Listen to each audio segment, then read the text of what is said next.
Last night, I'm going to tell you, I got quite an anger problem. And I must have used the F word by myself today about 50 times. I go back and forth. You say, why are you so mad? For many reasons. I don't want to go through all that. I watched a documentary last night. I'm walking, I see a homeless guy walking. And sure enough, there's a homeless guy out here asking people for money. I got the headphones on, I'm listening to classic rock, Elton John. And I didn't hear him, but I said, brother, I'm taking a break from the homeless ministry. I watched the news show these last few weeks. You're probably going to hear a lot of wind. I heard a lot of wind. There were two black guys on death row for 30 years. These upset me. They were both later released, 30 years on death row. In one of the cases, these are famous cases. I also saw one, another one, different one, a documentary. And in some of these cases, you have prosecutors faking evidence, withholding all types of actual crimes. And when it's all said and done, the one I saw last night, there was no penalty. One guy, they let him off, black guy. Now, this was in the news a while back. But he had to admit, and there was false evidence, they faked it, they the real killer or whatever. But he had to admit, in order for his release, to admit that they were right and he was wrong. That was a condition, though it was proven that they lied. Let me tell you something. If I was on death row and I knew I was innocent, I think it would be justifiable to murder the person who's trying to kill you. Now listen to what I'm saying. If you were on death row, you were innocent, and they came to kill you, that's self-defense. I don't know if you know. Christians have a difficult time thinking. We argue against, obviously I'm anti-abortion. We argue against euthanasia. I'm hoping I can get in a spot where maybe the recording is not right in the middle. Euthanasia, mercy killing, we argue against that. Gospel of John, Jesus says, no man takes my life, but I lay it down. You can use that verse to say you have the right to lay your life down. Not suicide, but you have the right to lay your life down. I just think we have difficulty thinking at times. And the statement about if a person's on death row and that person knows he's innocent, and someone comes to take that person's life, he would have the right to defend himself. Just like many Christians would think that's wrong, but yet they would justify going into countries we go into for various reasons. Some militarily, some are not self-defense reasons, and yet we would kill these things that we do. Many Christians Americans live 160 kills. The Americans, I'm unprepared, obviously. Americans, when we had Katrina hit, he claimed that they were on a roof. They killed a couple of looters and multiple looters. That was proven later to be a lie. I guess he was a good guy. He probably played the whole thing as long as he could. But we seem to justify killing.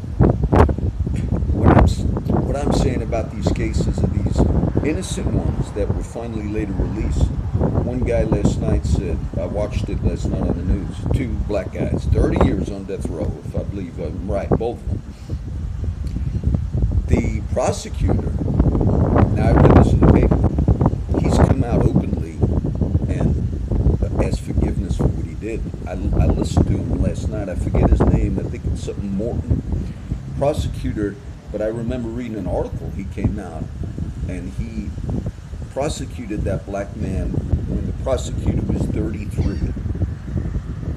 And last night when I heard him speaking, he was live on one of the news shows, Democracy Now!, which is a very liberal news show. I told you I watched both. He said he was 33 at the time, and he knew that the defense was inadequate. He didn't say he knew the man was innocent. He said he knew the defense was inadequate, and he just wanted to win. And when the Amy Goodman, the news lady, asked him, why are you happen? And he admitted, like, he says, I was 33, I had my career. It wasn't about doing what was just, it was about winning. This upsets me when I see that. And this man, the black man, when he was released, he said, all of you that had a part in this, he said, you will be held accountable to God. I was working earlier today. I usually listen to some of my philosophy. I go through courses. I take university courses, and I'm not bragging. I'm letting you know. I believe that we should be educated as Christians. We should worship God, love Him with all your heart, soul, mind, and mind. I just went through a course. I'll discuss some of it when I get into Hebrews, but I was going through some of the philosophy courses earlier. Immanuel Kant, 17th, 18th century. He talked about the oughtness of God. I forget the other term for it now, but he basically said in order for civil society to function, people need to know that there's a final reckoning. And even in societies where wrong decisions are made. Now, if you were involved in a wrong decision, like this one prosecutor, he didn't know for sure, he said, that the man was innocent. But later when he found out he was innocent, he advocated for his release. He was a just man. But the other case, they lied, a couple of them. I've seen a few these last few weeks. God, that type of law, we have a very famous case here in Corpus Christi. And I'm not a big defender of, she's a Christian girl. Her name is Hannah Overton. It made it to the national news.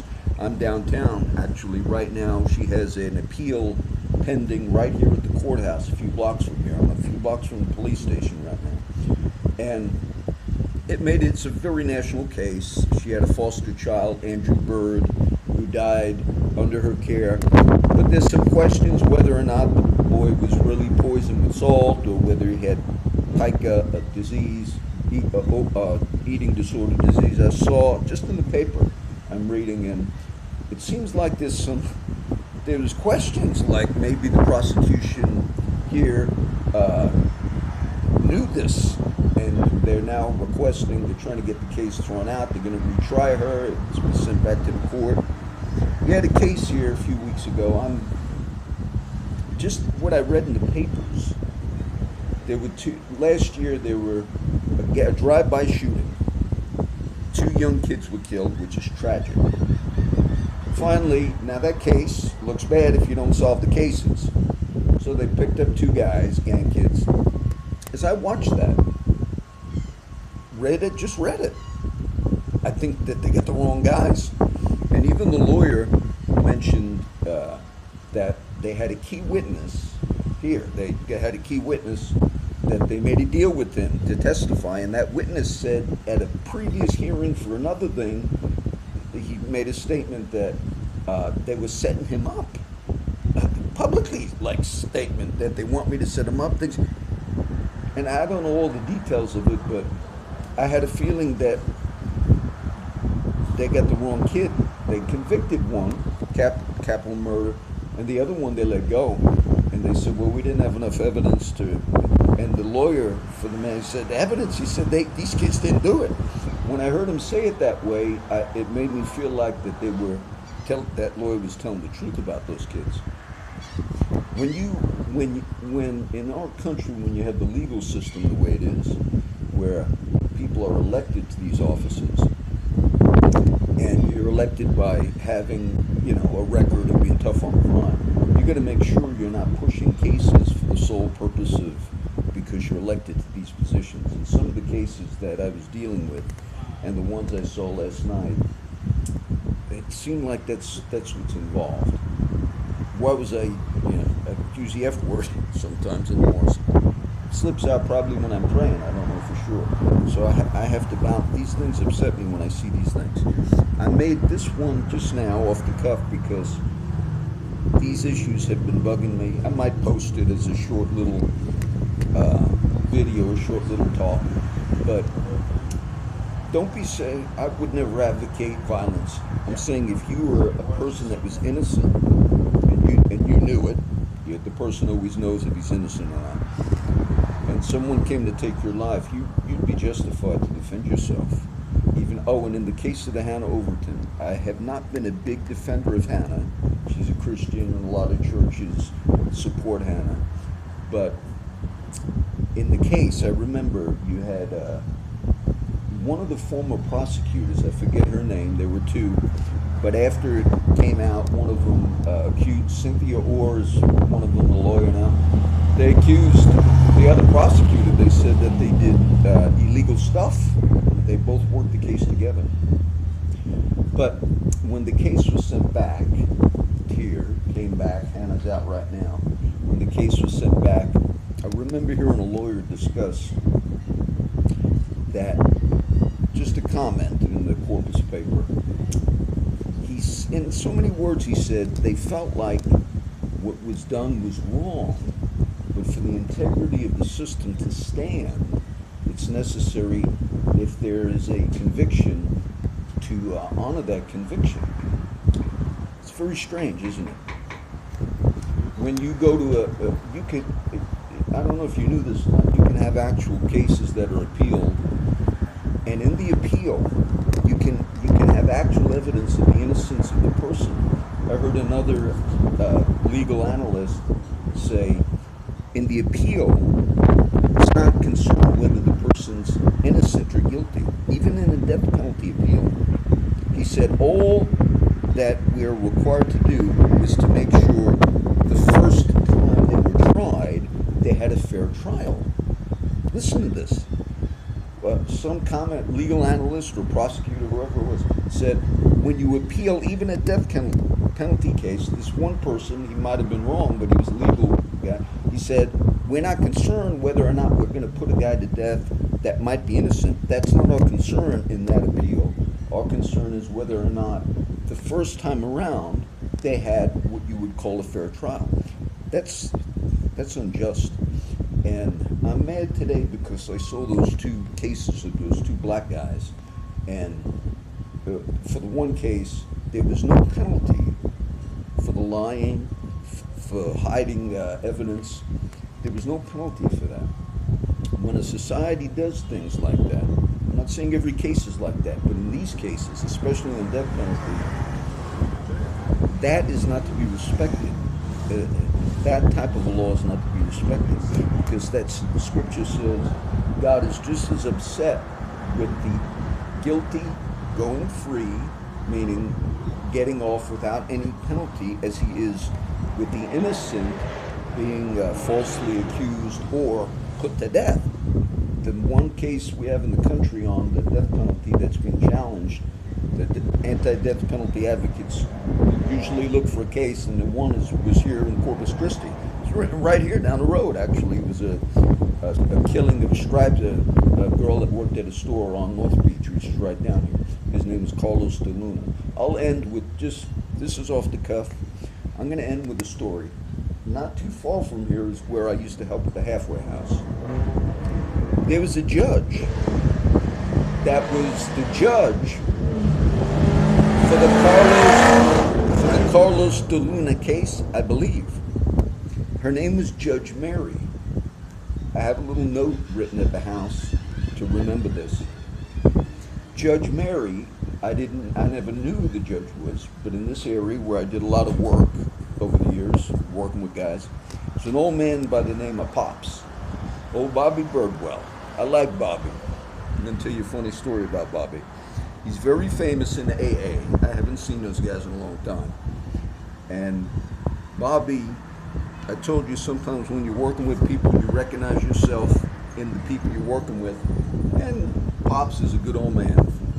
He relapsed, very famous relapse, because he was, he had a relative that was injured, relapsed, but he got back right on track.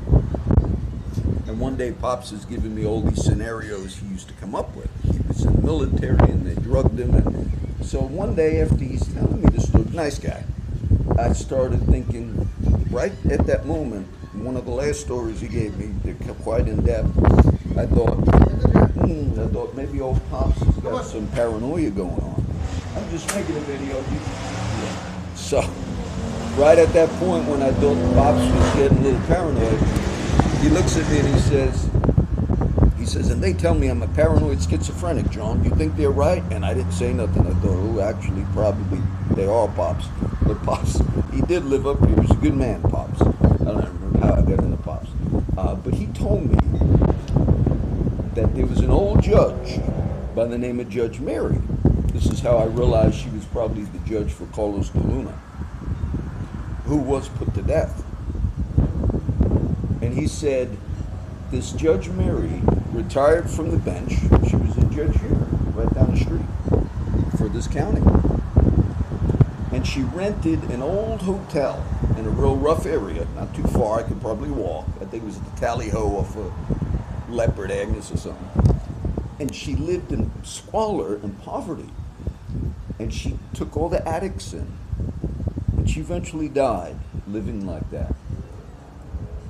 It was her own purgatory. I asked Pops, I said, why did she do that? He said she realized she convicted a man that was innocent and he was put to death. That's when I knew, oh, that must have been the judge for this one case. Today, I'm upset today. And I go back and forth. But when I see those things, and I hear people defending that there's not a problem with racism, or that also upsets me. I'm not saying it's just race, but I'm saying when you can have a man sit on death row for 30 years, whether he's black or white, and later it's proven, they find out that they had evidence. In that one case, as it progressed, they knew at a certain point that the guy was innocent, but they were in a fight to win, those prosecutors and the legal system, and it no longer was a concern of whether or not you might execute an innocent man. They took it personal, said, we're going to get this SOB one way or the other. That's unjust. So I'm just going to end this little clip today. God wants, and he wants just scales. He doesn't want unevenness, okay? I was almost going to cuss on this one, but I won't. God bless.